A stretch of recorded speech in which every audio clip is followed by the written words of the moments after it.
Бүгінгі саннан көретіндеріңіз, Нығматуллиндер ұсталды. Дәлірек олардың отбасылық кланын толықтай тергеу орбитасында ұстап, тиісті жауапқа тарту көзделіп отыр. Это было очень насыщенное, ответственное время. Нет. Аманаттың жаманатты депутаттары көзбояушылықты қашан қояды, а? Бүткіл халық неге білмейді, неге ешкім естімеген, неге ешкім ұят болады, жұмыс істемейсіздер, причем тут сайтқа салған. Біздің министрлер қазақша қашан үйренбекші? Ақш дипломат үйреніп болған қазақ тілін сіз неге үйрене алмай жатсыз? Сұрағыңызға рахмет. Үйреніңіз.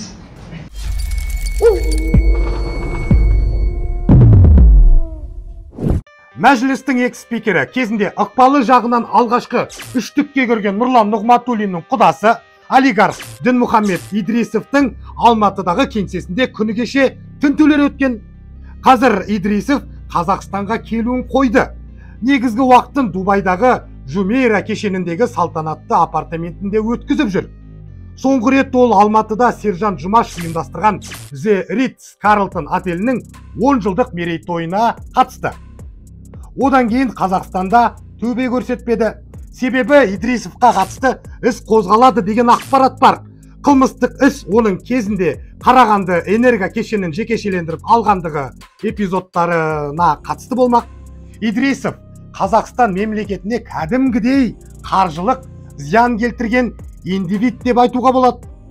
Оның ұлттық банкке тікелей қарызы, кезінде мемлекеттік жеңіл қаржыландыруға ауыз салуы, осының барлығы жинала келе олигарх үшін үлкен проблемаға айналары сөзсіз. 2024 жылы Дінмұхаммед Идрисовке Интерпол арқылы халықаралық іздеу жарияланып, оның елдегі және шет елдегі күмәнді активтері Қазақстан дәлірек қазіргі биліктің меншігіне қайтады деп нақты болжай аламыз. Идрисовтың өзі бірнеше жылға сотталуға тұратын адам. Алайда осы арқылы оның құдасы Нұрлан Нығматуллинді жауапқа тартылу мүмкіндігіне бір қадам жақындауға болады дейді біздің дерек көздер. Тоқаевтың командасы 2026 жылға дейін Нығматуллиндер мәселесін біржолата реттеу бойынша саяси шешімге келіп отыр.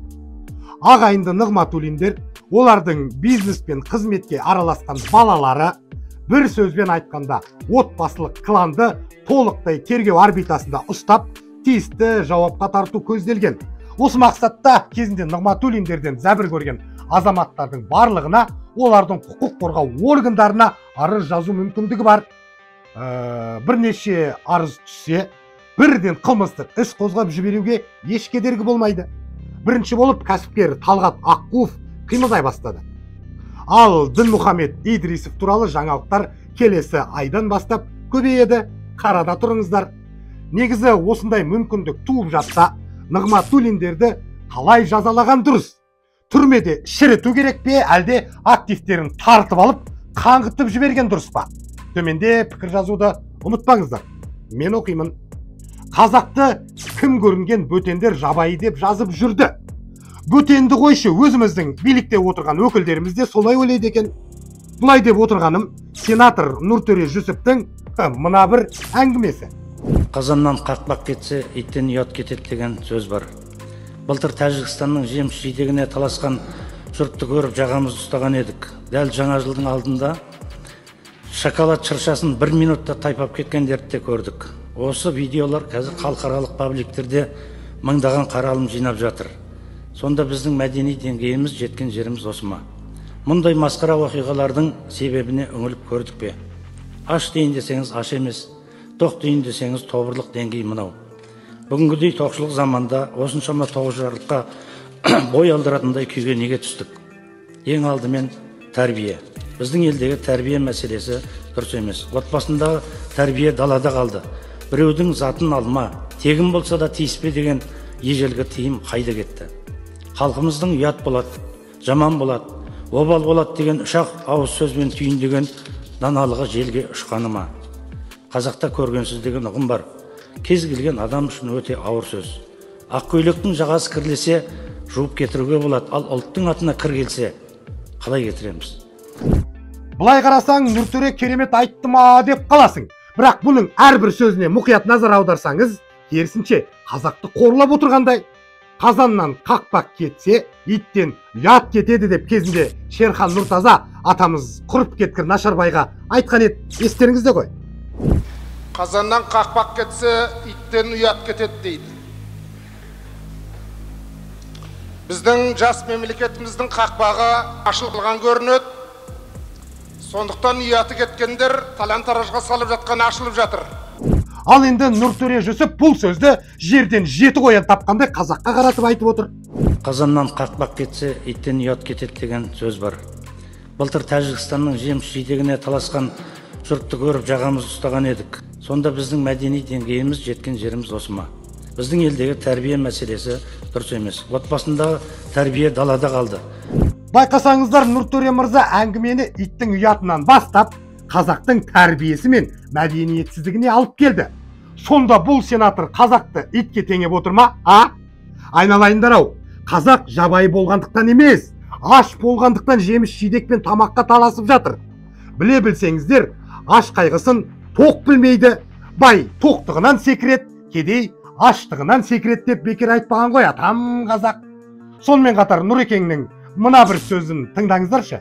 Біздің елдегі тәрбие мәселесі дұрыс емес. Отбасындағы тәрбие далада қалды.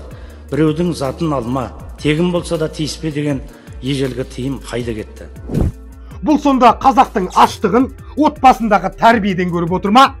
Біреудің затын алма деп қазаққа емес, өзінің жанында отырған тойымсыз министр әкімдерге қаратып айту керек қой.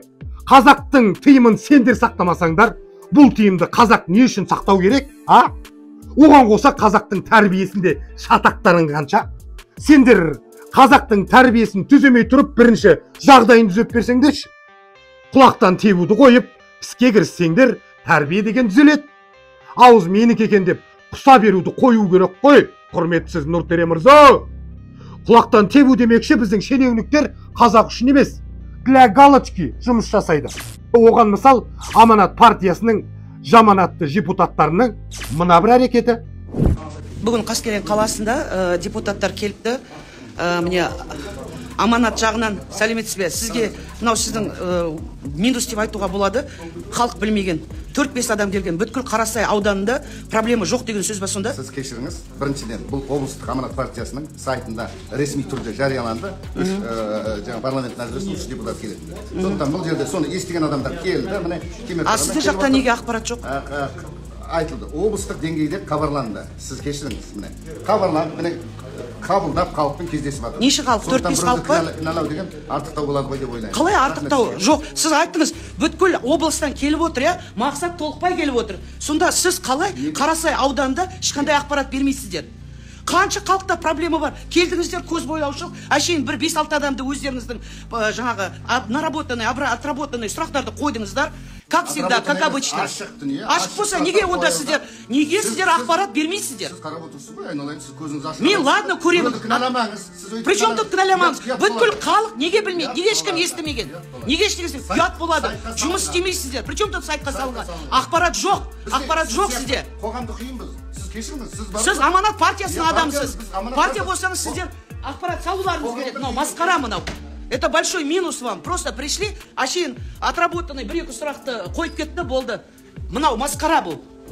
Бұл видеоға пікір білдірудің өзі артықтау сияқты. Себебі біз биліктегілердің мұндай өтірік тірліктеріне үйреніп қалдық. Бұлардың қазақша сөйлемейтініне де үйреніп қалдық. Себебі олар ана тілімізді білмейді, яғни құрметтемейді. Соның бірі энергетика министрі Алмасадам Сатқалиев. Аш дипломат үйреніп алған қазақ тілін сіз неге үйрене алмай жатсыз? Сұрағыңызға рахмет. Үйренесіз. Ұят емес па?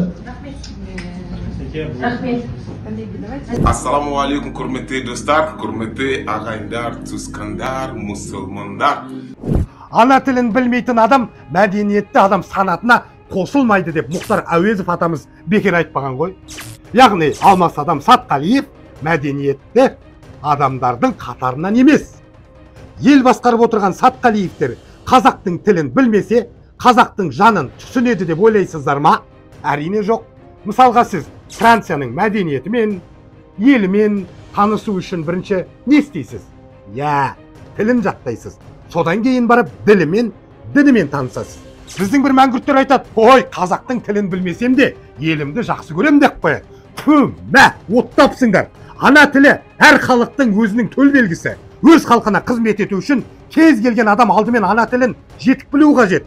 Ана тілін білмеген, ақылы жоқ, желікпас. Ана тілін сүймеген, халқын сүйіп жарытпас деген сөз бар ғой. Негізі мен ойлаймын, адамның өз ұлтына деген құрметі болса, сүйіспеншілігі болса, ол өліп қалса да өз тілін жаттап алады. Бұдан шығатын түйін Алмастадам сынды министр сымақтарға қазақтың жағдайы ешқашан қызық болған емес. Солай ғой. Сіздерге сұрақ, кез келген шенеунің ана тілін білуі керек пе, әлде басқа тілде сөйлеп ақ ел басқаруға бола ма? Төменде пікір жазып кетіңіздер. Мен оқимын, қасқыр мінез қазағым. Біз қасқырмыз, осыны ұмытпаңыздар.